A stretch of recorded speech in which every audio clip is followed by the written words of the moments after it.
Hello दोस्तों, नमस्कार, जय जोहार। कैसे हैं आप लोग? उम्मीद करता हूँ बहुत अच्छे होंगे। सर्द हवाओं के बीच में एक और नया दिन और एक और नई जर्नी की शुरुआत। आज फिर मैं निकल पड़ा हूँ एक इतिहास भरी जर्नी की खोज पर। और आज की जर्नी की शुरुआत हम करते हैं मां बंजारी के मंदिर से और छपारा लखनादौन के बीच में सुरमई वादियों के बीच में यह मंदिर है। और आज की जर्नी की शुरुआत यहीं से करते हैं कि वादियों के हरे भरे जंगलों के बीच में गुजरता है NH 44 का खूबसूरत नजारा और इसी के समीप बना हुआ मां बंजारी का प्रसिद्ध मंदिर। तो चलिए मंदिर में दर्शन करते हुए और आज की जर्नी करते हैं शुरू।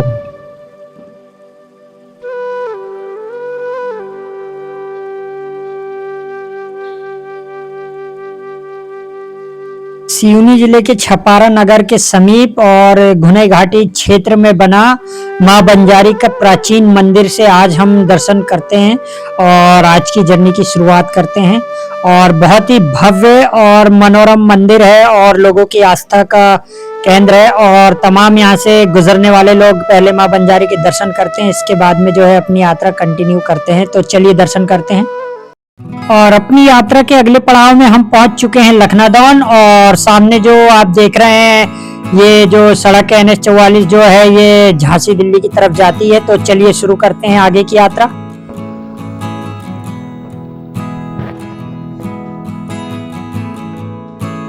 लखनादौन से अब पश्चिम दिशा की ओर जो झांसी दिल्ली हरियाणा रोड गया है NH 44, इसी रूट पर अब हम आगे की तरफ निकल पड़े हैं। और लखनादौन के बाद में जो आगे नरसिंहपुर आता है हमारे जिले का पड़ोसी डिस्ट्रिक्ट है, इसी रूट से जाते हैं। और नेशनल हाईवे में बसे ग्राम जोबा से अब जो है हम वापस दक्षिण दिशा की तरफ ग्रामीण मार्ग पकड़ के कट चुके हैं और आगे की यात्रा आधे गांव की तरफ करते हैं।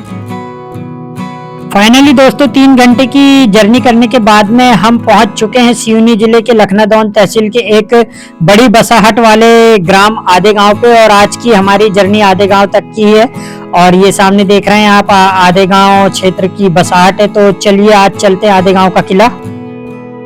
मध्य प्रदेश के सिवनी जिले के लखनादौन तहसील के ग्राम आधे गांव में 18वीं सदी में मराठा साम्राज्य में बनाए गए एक भव्य किले की यात्रा में आज हम आए हैं और आपको दिखाते हैं किले का इतिहास और रूबरू कराते हैं इसके इतिहास से। तो चलिए आज की जर्नी करते हैं शुरू। 18वीं शताब्दी में मराठा शासन काल में सैनिकों के लिए ऊंचे पहाड़ पर बनवाया गया आधे गांव का बुलंद किला आज भी क्षेत्र की पहचान है। और यह किला अपने आप में अद्भुत है। अद्भुत इसलिए कि यहाँ पर किला निर्माण के दौरान किया गया था अद्भुत निर्माण शैली का उपयोग। यहाँ के किले के रोशनदान में कमाल की तकनीक फिट की गई थी, ऐसी तकनीक जिससे कि 84 गांव की निगहबानी आसानी से यहाँ की जाती थी। इतिहास के जानकारों के मुताबिक मराठा शासक रघुजी भोसले के गुरु नर्मदा भारती का शासन केंद्र आधे गांव था। और ये आधे गांव की पहाड़ी के बीचों बीच में किला बना है और इसके आजू बाजू नगर है। किले में जो आप ये इसके बुर्ज में छोटे छोटे छिद्र देख रहे हैं, इन्हीं छिद्र से पुराने दौर में जब कोई लेंस या आधुनिक यंत्र नहीं होता था तो दूर दूर देखने के लिए इन्हीं देसी तरीके से सैनिक इनका इस्तेमाल करते थे और मीलों दूर खड़े दुश्मनों को आसानी से देख सकते थे। यह तकनीक आज भी पुराने जमाने के कई राजमहल और किले में मौजूद है। ऐसा ही यह किला आधे गांव का है। तकरीबन 3.5 घंटों की जर्नी करने के बाद में हम पहुंच चुके हैं मराठा काल से ताल्लुक रखने वाली भोसले साम्राज्य में निर्मित एक ऐसी धरोहर, एक ऐसे किले के इतिहास में जिसका वर्षों पुराना इतिहास रहा है। नमस्कार, आप देख रहे हैं यात्रा वाला ब्लॉग में आपका दोस्त अधिक रविती। हम पहुंचे हैं आज सिवनी जिले के लखनादौन स्थित आधे गांव विलेज में बने आधे गांव की गढ़ी पे। और कहा जाता है इसे कि भोसले साम्राज्य के काल में इसका निर्माण किया गया था। तो चलिए बातें न करते हुए फटाफट एंटर करते हैं किले के अंदर में और आपको बताते हैं इस किले से जुड़ी तमाम।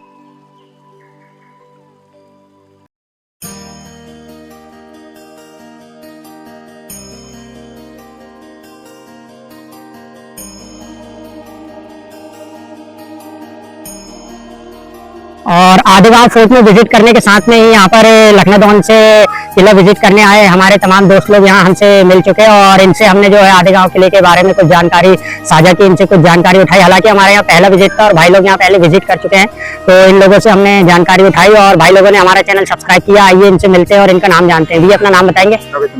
कवित इनवाती। आपका नाम? संकी साहब। और आपका? आपका? तो ये तमाम भाई हमारे लखनऊ से विजिट करे और इनसे मिलके हमको बहुत आदिगांव के किले की दीवारों से बाहर काफी दूर तक किसी पर भी नजर रखी जा सकती है, लेकिन बाहर से इसका कोई भी अंदाजा नहीं लगा सकता। दीवार पर बने चौरस आकार के छोटे छोटे रोशनदान किसी दूरबीन की तरह कई किलोमीटर दूर साफ देखने में मदद करते हैं। और ये पुरातत्व विभाग द्वारा अभिलेख लगाया गया है जिसमें किले के निर्माण आदि की जानकारी अंकित की गई है। मराठा साम्राज्य के दौरान आदिगांव के इस बुलंद किले को मराठा शासक रघुजी भोसले के दीवान खड़ग भारती गोसाई ने आदिगांव की दुर्गम पहाड़ी पर इस विशाल किले का निर्माण ईंट, पत्थर व चूना मिट्टी से करवाया था। किले की बाहरी दीवारें आज भी मजबूती के साथ अडिग होकर खड़ी हैं। सदियां बीत गई लेकिन इन्हें कोई नुकसान आज तक नहीं हुआ है। और वहीं बात करें किले के अंदर, तो आज यहाँ भगवान काल भैरव का अति प्राचीन मंदिर है जो लोगों के लिए विशेष आस्था का केंद्र है। पुरातत्व विभाग द्वारा संरक्षित इस किले को देखने आज भी दूर दूर से लोग आदिगांव पहुंचते हैं। चलिए अब किले के अंदर प्रवेश करते हैं और भगवान काल भैरव के दर्शन करने के साथ ही किले की तमाम जानकारी से जुड़ते हैं। और ये इस किले इस गढ़ी का पूर्व मुखी मुख्य द्वार है और इसी के पीछे एक पश्चिमी द्वार भी बना हुआ है। तो चलें अब किले के अंदर चलते हैं।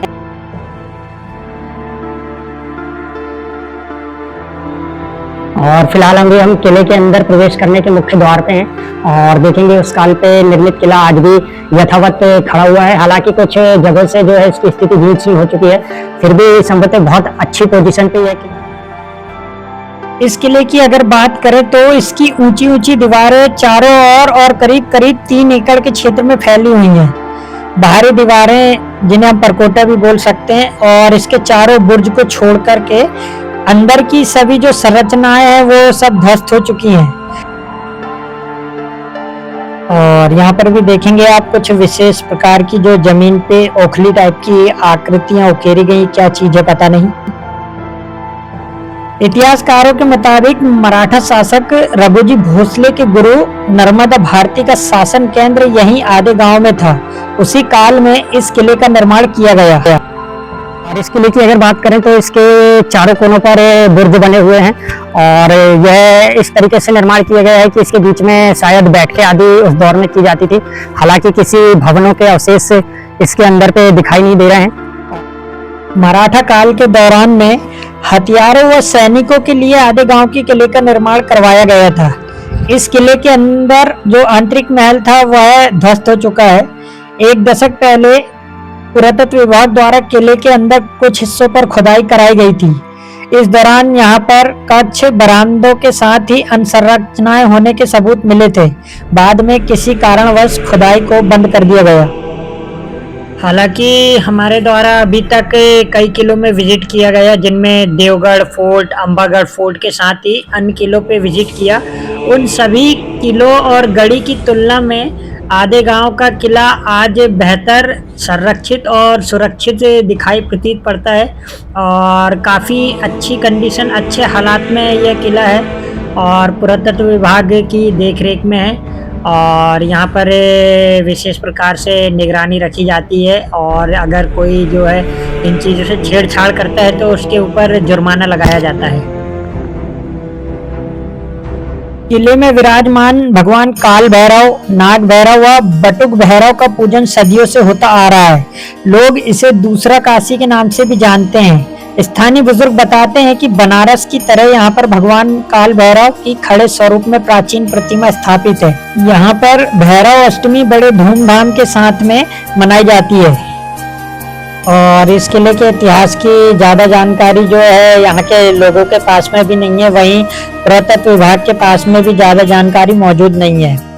अभिलेखों और कुछ इतिहासविदों के मुताबिक मराठा शासक के गुरु नर्मदा भारती से यह किला उनके शिष्य भैरव भारती ढोकल भारती और दौलत भारती को सौंप दिया गया था।